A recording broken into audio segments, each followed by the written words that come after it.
আমরা জানি যে অনেক সময় নির্যাতিতা মামলা করতেই ভয় পান, কারণ এরপরে তাকে সামাজিক নিরাপত্তা কে দিবে। সুতরাং আইনের মাধ্যমে এটার একটা সামাজিক নিরাপত্তা নিশ্চিত করা দরকার ছিল, সেটার কোনো প্রভিশন আমরা দেখিনি। তৃতীয়ত বলবো, নারীর বিরুদ্ধে সহিংসতা কিংবা পারিবারিক সহিংসতা এটার আইন আছে। আপনারা যদি জানেন, বাংলাদেশের বর্তমান পারিবারিক আইনে এটার প্রভিশন আছে।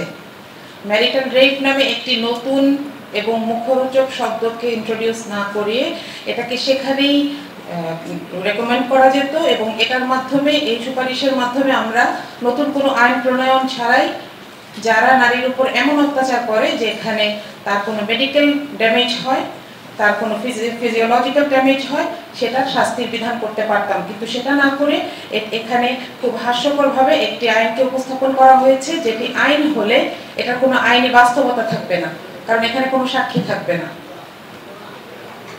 আমরা আজকের একটা কেস বলতে চাই, এটা সম্ভবত গতকালের ঘটনা, আজকে পেপারে এসেছে। আখাউড়ার একটা ঘটনা, আপনারা জানেন।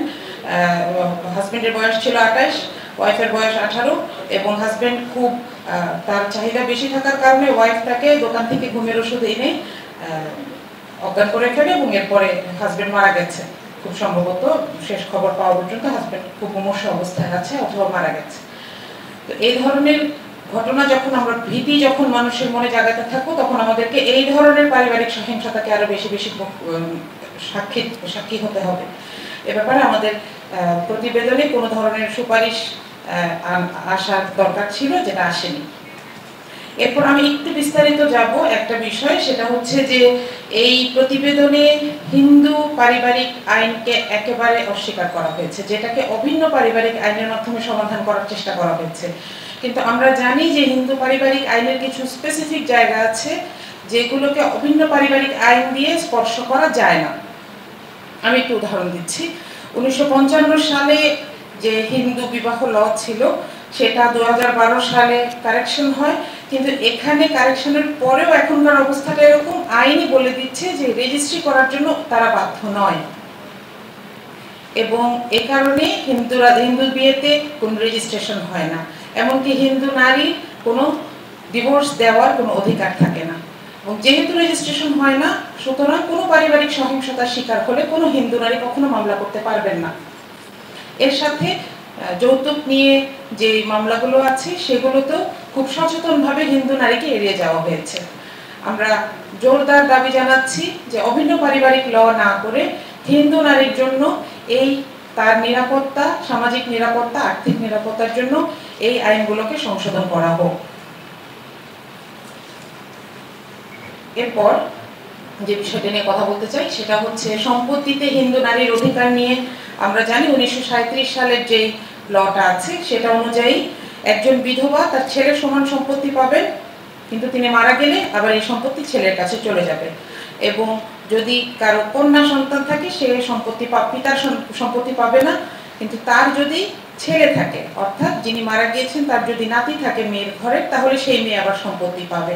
তাহলে এই অবমাননাকর আইনটিকে হিন্দু অধ্যুষিত ভারতেই 1956 সালে হিন্দু সাকসেশন অ্যাক্টের মাধ্যমে কিন্তু কারেকশন করা হয়েছে। কিন্তু বাংলাদেশে আমরা জানি বিগত আওয়ামী সরকারের 16 বছরে 2 বার প্রচেষ্টা করার পরে, প্রচেষ্টা নেওয়ার পরেও, উদ্যোগ নেওয়ার পরেও এই আইনগুলোকে সংশোধন করা সম্ভব হয় নাই। তো সেক্ষেত্রে আমি বলবো যে এখানে কিছু অলরেডি সলভড প্রবলেমকে অ্যাড্রেস করতে গিয়ে কিছু প্রকৃত সমস্যাকে ভুলে যাওয়া হয়েছে। বাংলাদেশের 12% যে মুসলিম নারী, হিন্দু জনগোষ্ঠী রয়েছে, তারা এই সম্পত্তিতে অধিকার এবং পারিবারিক সহিংসতা সহ বিভিন্ন জায়গায় তাদের আইনি সহায়তা থেকে বঞ্চিত হচ্ছে। গুরুত্বপূর্ণ কথা বলবো, সেটা হচ্ছে আমরা বিভিন্ন জায়গায় আমাদের নারী কমিশনের সদস্যদেরকে বলতে শুনছি যে মুসলিম আইনের মতন থাকবে, কিন্তু একটা অভিন্ন পারিবারিক আইন থাকবে, যার যখন যেটা ইচ্ছে হবে অ্যাক্সেস করবে। তাহলে এটা দিয়ে আমরা একটা পরিবারকে, ভাই বোনের মধ্যে একটা যুদ্ধের মধ্যে ঠেলে দিচ্ছি। অথচ এখানে উদাহরণ দেওয়া হয়েছে মালয়েশিয়ার। আপনারা জানবেন, মালয়েশিয়ায় মুসলিম ল একরকম, এবং মুসলিম ছাড়া বাকিদের জন্য সিভিল লটা আরেক রকম। কোনো মুসলিম কখনো সিভিল লকে অ্যাক্সেস করার চেষ্টা করে না।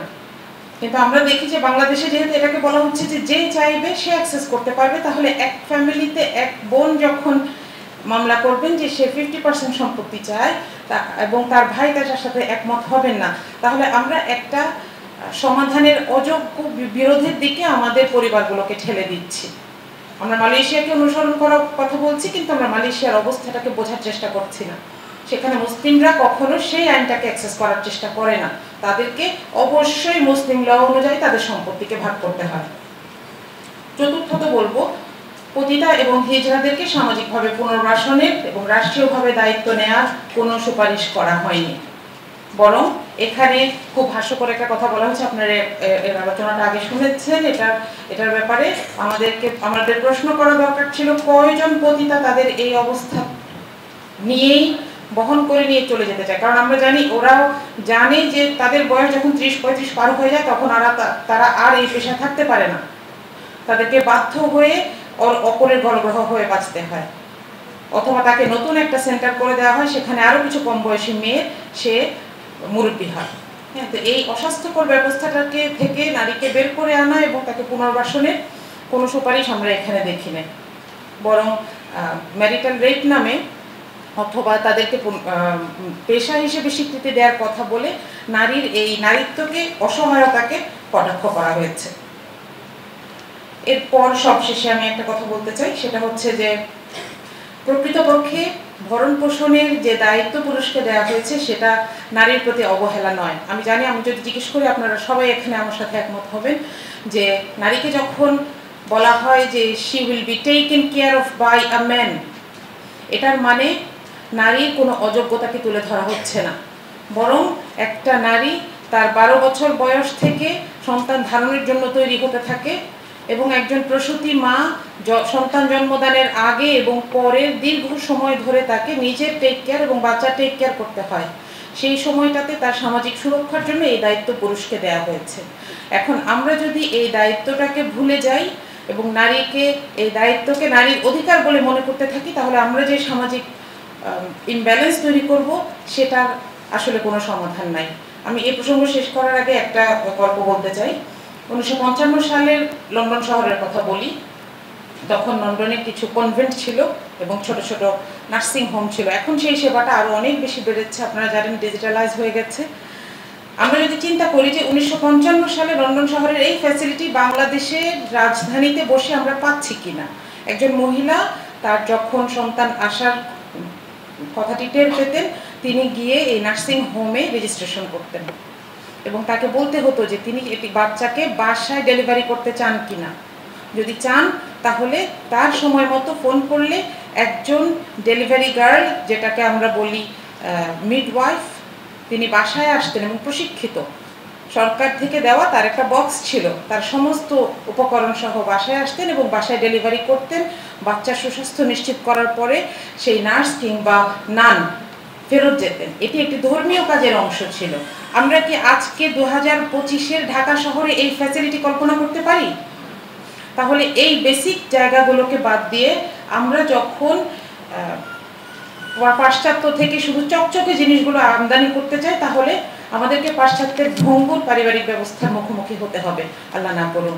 তো আমি শেষ করার আগে আরেকটা বিষয় নিয়ে একটু কথা বলতে চাই, সেটা হচ্ছে বাংলাদেশের ইসলামপ্রিয় মানুষ যারা আমরা নিজেদেরকে 91% মুসলিমের দেশ বলতে পছন্দ করি বাংলাদেশকে, আমাদের জন্য একটা অ্যালার্মিং ব্যাপার হচ্ছে নারী কমিশনের এই প্রতিবেদন।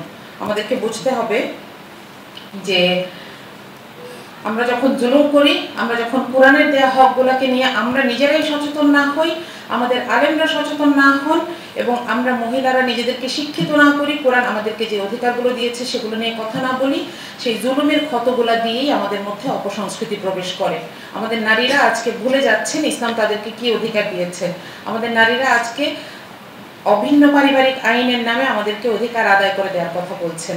তো এই ব্যাপারে আমাদের সবাইকে অনেক বেশি সচেতন হতে হবে। সবাইকে ধন্যবাদ। আসসালামু আলাইকুম।